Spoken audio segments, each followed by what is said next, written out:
Another game, another crazy come from behind win for your Boston College Eagles. You are Locked On Boston College POSTCAST, part of Locked On Sports Boston, on the Locked On Podcast Network. Your team every day. Hello, everyone, and welcome. My name is AJ Black of Eagle Insider and Locked On Boston College.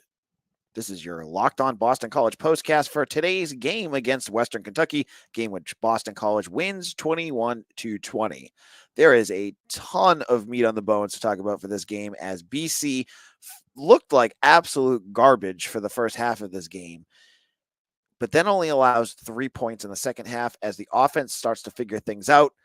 Some heroics, some big plays, and BC pulls off a crazy win against the Western Kentucky Hilltoppers. So this has been a game of a lot of storylines going into this week. You know, it took us until Friday for us to find out that Thomas Castellanos was not going to play in this game, as he was out with an injury. We don't know what it was. He was out there today in a hoodie and his jersey, but no pads, just throwing the football around. And that Grayson James was going to start for this game. And, you know, I don't want to be tough on him, but he started the game off really bad. Really, really bad. You know, you get that early interception from Kari Johnson, and then he immediately gives it right back with a pass. I don't know who he was throwing to. It looked like it was right to the receiver, to the defender. And the offense, and Will Long specifically, the offensive coordinator who was calling this game, didn't do any favors that first half, as BC's offense just could not get anything going.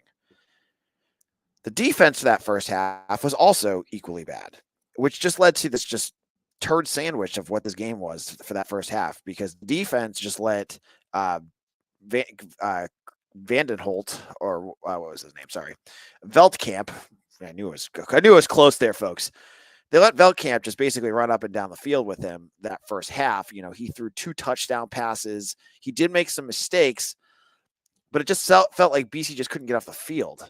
They were 7 for 13. They were 5 for 16 on third downs, 4 for 6 on fourth downs were Western Kentucky in this game. And it was just hard to watch because BC's offense just couldn't do anything. They give the ball right back to Western Kentucky, who then just marched down the field in that first half and scored. Now, you get to the second half of this game, and you're only down by 10 points. You get the ball back first, which is great. You know, you deferred to Western Kentucky. I love when teams do that. I mean, most people do, right? So that you get the ball first, second half. You start moving the ball down the field, and then Lewis Bond, I don't know what he was doing. And I was watching it from the fan. I was at this game as a fan. I did not go as a broadcaster or journalist for this one. This is one I went with my family.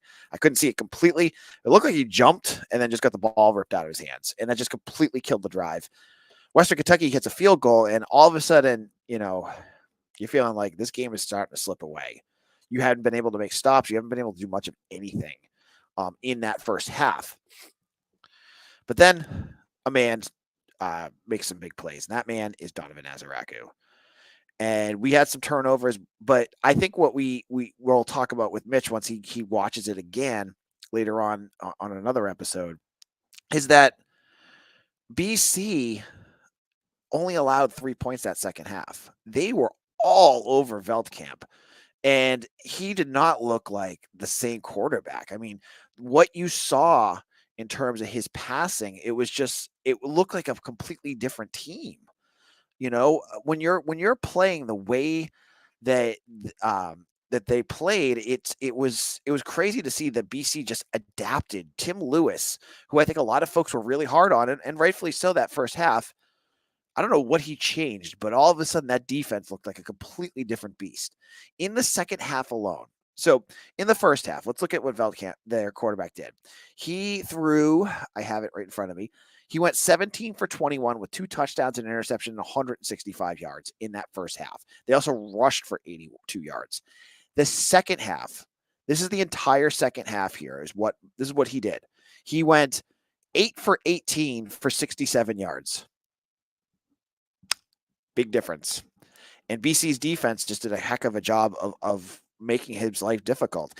And it all, as BC started coming back and making some plays, it all came to fruition when Donovan Ezeiruaku gets in and strips the ball from him. So you see, if you were watching at home, you probably didn't see it, but if you were at the stadium, you definitely saw it.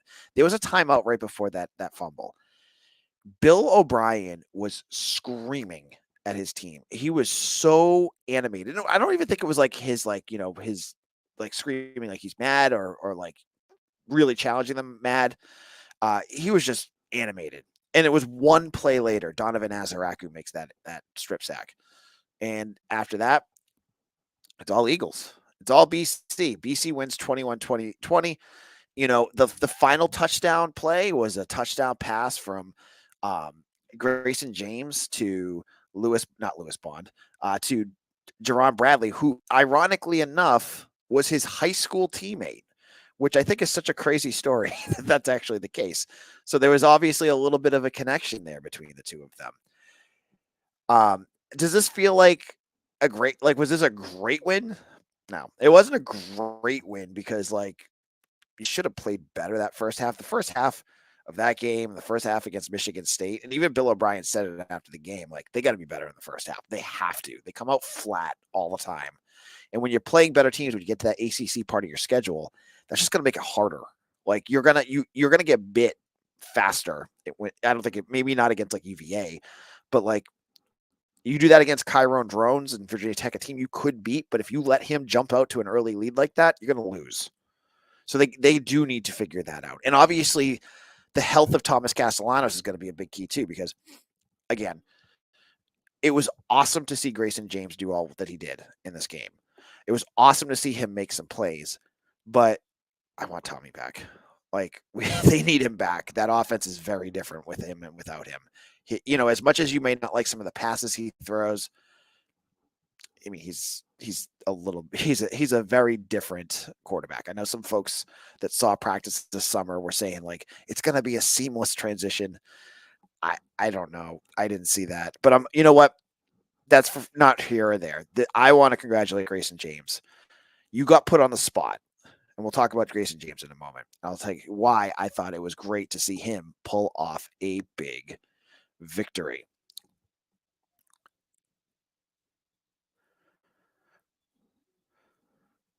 With Robinhood Gold, you don't need a silver spoon to eat up the financial favors of the 1%. Robinhood Gold allows others to get the rates and perks usually reserved for the high society. Now, the resourceful individual with Robinhood Gold can earn the very liberal rate of 4.5 APY on uninvested cash, receive unlimited 1% bonuses, and be rewarded with a handsome 3% retirement bonus on an IRA account. Robinhood Gold provides the privileges of a high net worth for any net worth. These generous benefits are now available for only $5 a month. The new gold standard is here with Robinhood Gold. Sign up at Robinhood.com/gold. Terms apply. For product-specific disclosures, visit Robinhood.com/gold. Investing involves risk. Rates may change. Gold membership is offered by Robinhood Gold, LLC. Prize Picks is America's #1 daily fantasy sports app with over 5 million active members. It's the easiest and most exciting way to play daily fantasy sports. All you do is pick more or less on 2 to 6 players' projections and watch the winnings roll in. Prize Picks is the only real money daily fantasy platform with an injury insurance policy, so that your lineup stay in play even if one of your players get injured. If your player leaves in the first half and doesn't return, Prize Picks, your picks are still alive. Prize Picks invented the flex play, which means you can still cash out if your lineup isn't perfect. You can double your money even if one of your picks doesn't hit.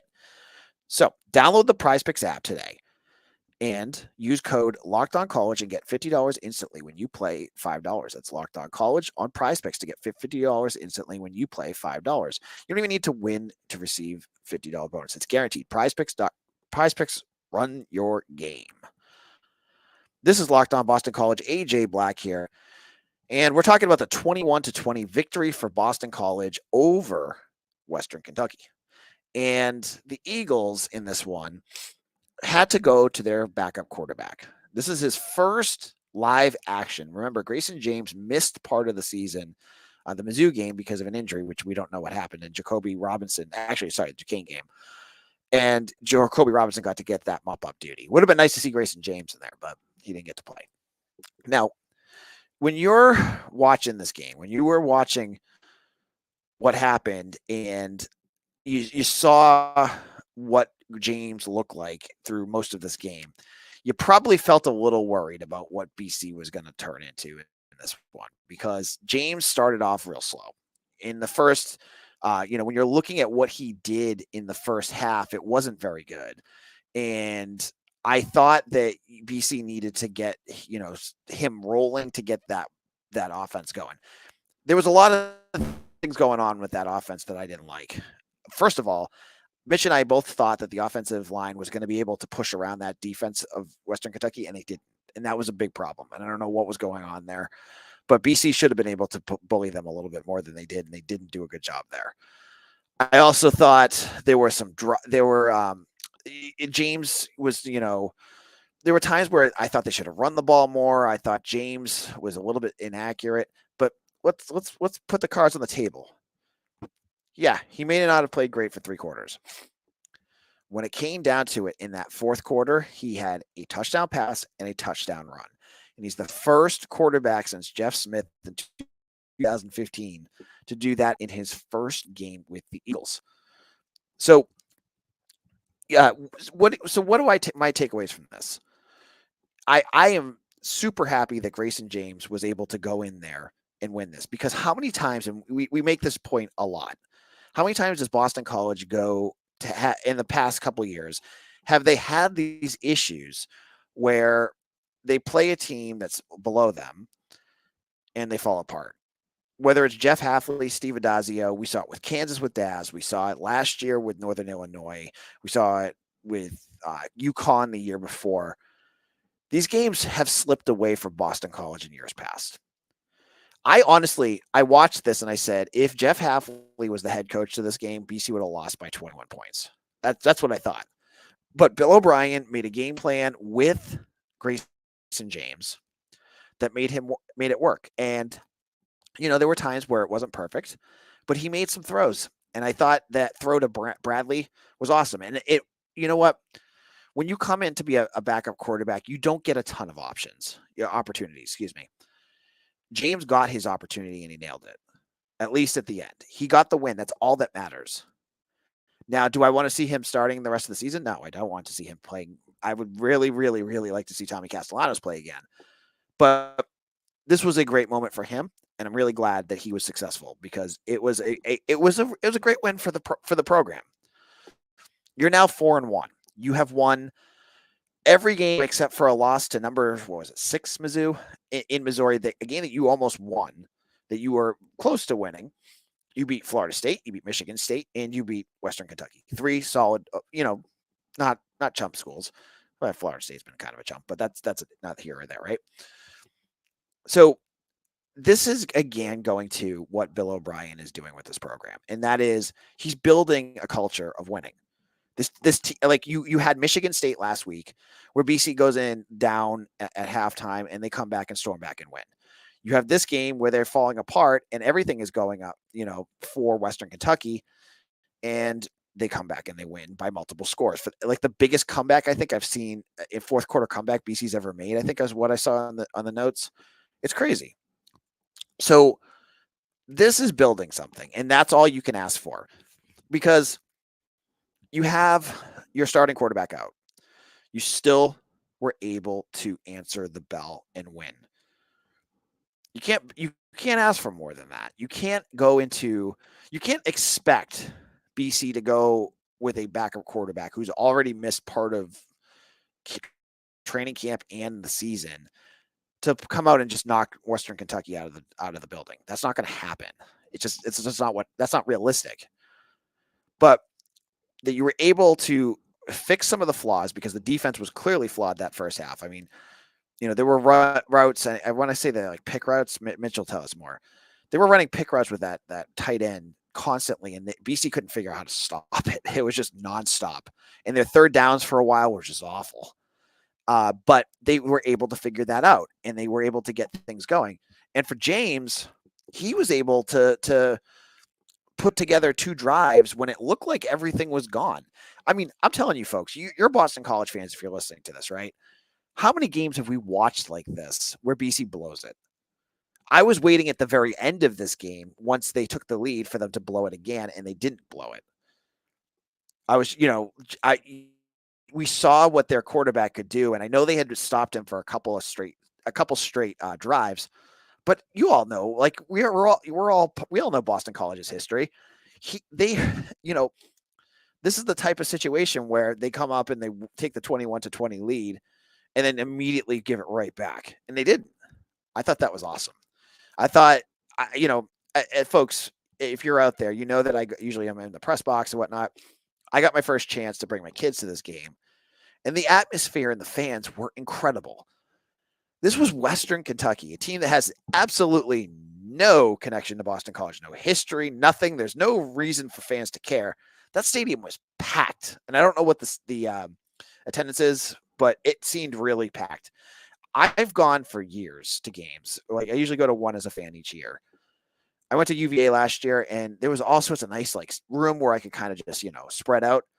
I was packed in like a sardine, and I loved it because that means the fans were there, and they were loud at the end of that game when BC had to make that last stop. That was a big moment for Boston College.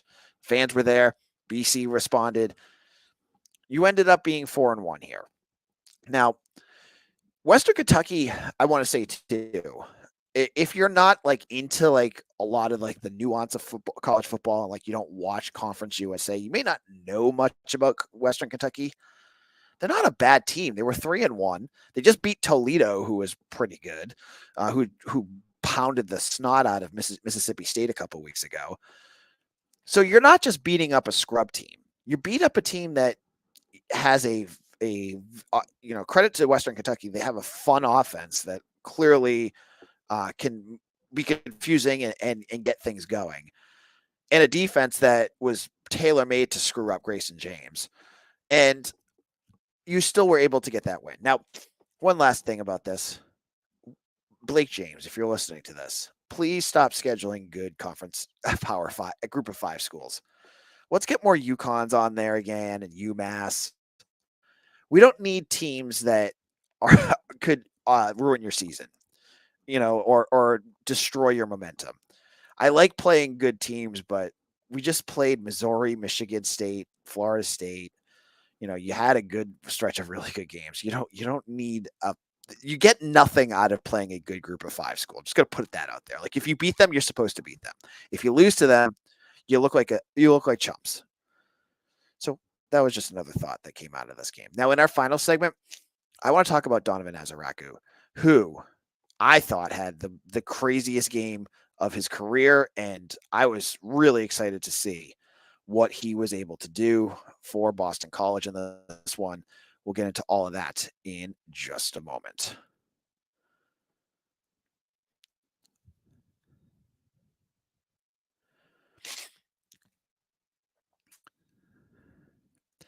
This is Locked On Boston College, and hey, NFL fans, you can start the season with a big return on FanDuel, America's #1 sportsbook. So when you get a hunch in the middle of the game, you can check out the latest stats, view play-by-play, and so much more on the same page where you place your bets.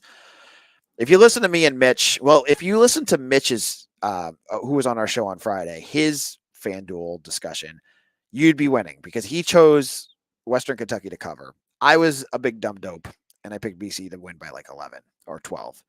And so, again, when you have Mitch on, always follow Mitch's advice when it comes to predicting and betting. Fade me as much as you can. Just kidding. But if you want to get involved too, you get yourself started with $200 in bonus bets guaranteed when you place your first $5 bet on FanDuel.com. This is Locked On Boston College, AJ Black. Wrapping things up here, and I saved the best for last. Because going into the season, I thought Donovan Ezeiruaku was going to be a good player. We saw him kind of not really have a big season last year. I think he had like 2.5 sacks, and it just didn't seem like he was that as explosive as we saw him the year before when he had 8.5.